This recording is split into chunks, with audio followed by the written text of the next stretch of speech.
বৈষম্য বিরোধী আন্দোলনে প্রথম শহীদ রংপুরের আবু সাইদ। এরপর এটাই প্রথম ঈদ। আবু সাইদ ছাড়া ঈদের কোনো আনন্দই নেই পরিবারে। সাইদের প্রিয় খাবারগুলো আর খেতে পারে না বাবা মা। বারবার মনে পড়ে তার স্মৃতির কথা। সাইদ ছাড়া প্রথম ঈদ কেমন কাটলো?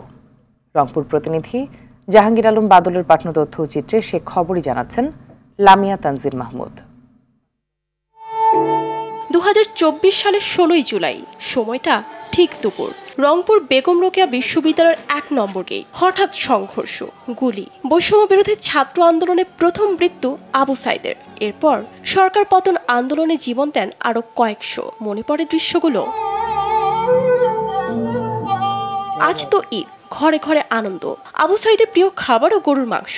বাড়িতে রান্নাও হয়েছে আজ। কিন্তু সন্তানের সেই প্রিয় খাবার সন্তানকে ছাড়া গলা দিয়ে কি আদৌ নামে? এখানে ওখানে বিরাজ করা শূন্যতা, চাপা কান্না আর হাহাকার বলে দিচ্ছে আসলেই বিশাল কিছু হারিয়ে গেছে এই পরিবার থেকে। একই শূন্যতা জুলাই আন্দোলনে অন্য শহীদদের পরিবারেও। প্রতি ঈদে ছুটির 2-3 দিন আগে থেকে বাড়িতে এসে সবাইকে মাতিয়ে রাখত আবু সাইদ। মা, বাবা, ভাই বোন, এমনকি পাড়া প্রতিবেশীরও খোঁজ নিত সে। এবার সবাই আছে, শুধু নেই আবু সাইদ। পড়ে আছে শুধু আবু সাইদের ব্যবহার করা সাইকেল আর মাকে কিনে দেওয়া সিমেন্টের চুলা। আমার মনে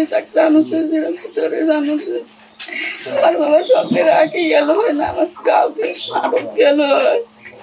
আমার বাবা হারে গেছে, আমার মনটা কি করে। আমার বাবা আমার শান্তিতে গেছে, তা আমার দুইটা মানুষ। আমার বাবা আমার কষ্ট দিয়ে জানে, আমরা জানি না আমার বাবা পড়ে গেলে কে হার যাবি। কেউ আমার বাবা কাকটাই না, বানাই কাবু বানাই। চলে আমার কষ্ট করে ফাইভের পরীক্ষা দিতে, ফাইভের পরীক্ষা দিয়ে চল মোর এক ছেড়ে খাবার চুপুর নিচে দেয় না। আমার ছেলে খাবার চুপুর চকি দেয়। মাও সেরকম চালা কাজ নিয়ে চলক জিনিস দিই বুদ্ধি বাঁচলো না। ফাইভে ও আনত টাকাতে সে আঙ্গা কাপড় দিয়ে চল মোর পরীক্ষা খাও পড়তে পড়ি বাদে ফাইভের পরীক্ষা দিয়ে চলে তখন বুঝেছে। তখন নিজে চলে মোট গ্রহণ করছে আঙ্গা কাপড় মাঝে। দেশবাসীর শান্তি হয় যান, আল্লাহ যেন শান্তি করে। এটা যেন যতদিন দেশটা আছে অতদিন যেন আবু সাইদের স্মৃতিতে থাকে, স্মরণ করেন আবু সাইদের নিয়ে। সবার সহযোগিতায় পরিবারে এসেছে সচ্ছলতা, নতুন পোশাক এসেছে, রান্না হয়েছে নানা রকম। কিন্তু শান্তি যার চলে যায় সেই বোঝে হয় বিচ্ছেদের কি যন্ত্রণা। এইবার ছেলে নাই তো আমার অন্তরে খুব দুঃখ।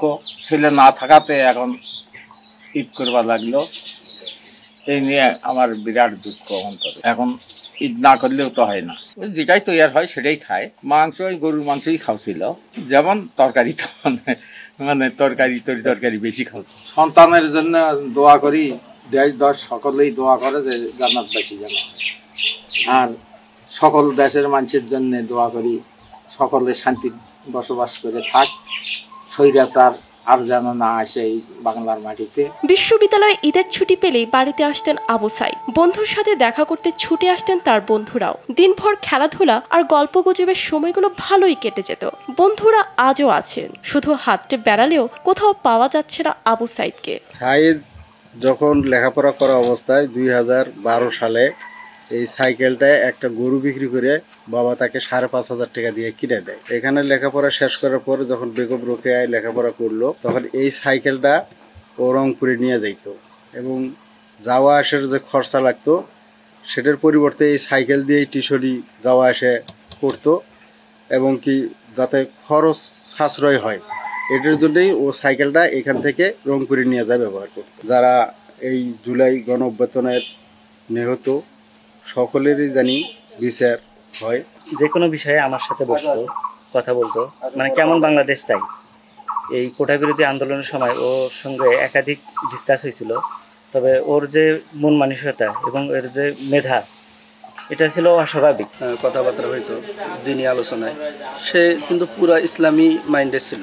শুধু কি আবু সাইদ, জুলাই আন্দোলনে নিহত সাজ্জাদ, মিলন, মানিক সহ অসংখ্য পরিবারে ঈদের দিনেও চোখে জমছে পানি।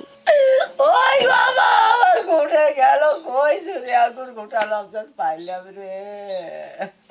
গত রমজানে আমার বাবাকে নিয়ে ঈদের নামাজ পড়তে যাবো, কিন্তু এই রমজানে আমার সন্তানকে নেওয়ার মতো নাই। কিন্তু আমাদের এই পরিবারটা সচ্ছল না, মানে আসলে আমাদের পরিবারটা কারোই কর্ম নেই, কিন্তু আমাদের চাওয়া পাওয়া যে আমাদের যেটা সরকার দিতে চাইছে কি যদি সেটা তাড়াতাড়ি দেয়, কি আমাদের যে কোনো একটা কর্মের ব্যবস্থা করে দেয়, তাহলে আমরা অনেক ভালো থাকবো, আমাদের বাচ্চাকে ভালো মানুষের মতো মানুষ করতে পারবো। স্থানীয়দের দাবি দেশে যেন আর জুলাইয়ের মতো আন্দোলন করে কাউকে জীবন দিতে না হয়, অপরাধীদেরও যেন শাস্তি হয় কঠিন থেকে কঠিনতর। Lamia Tangier Mahmud, RTV।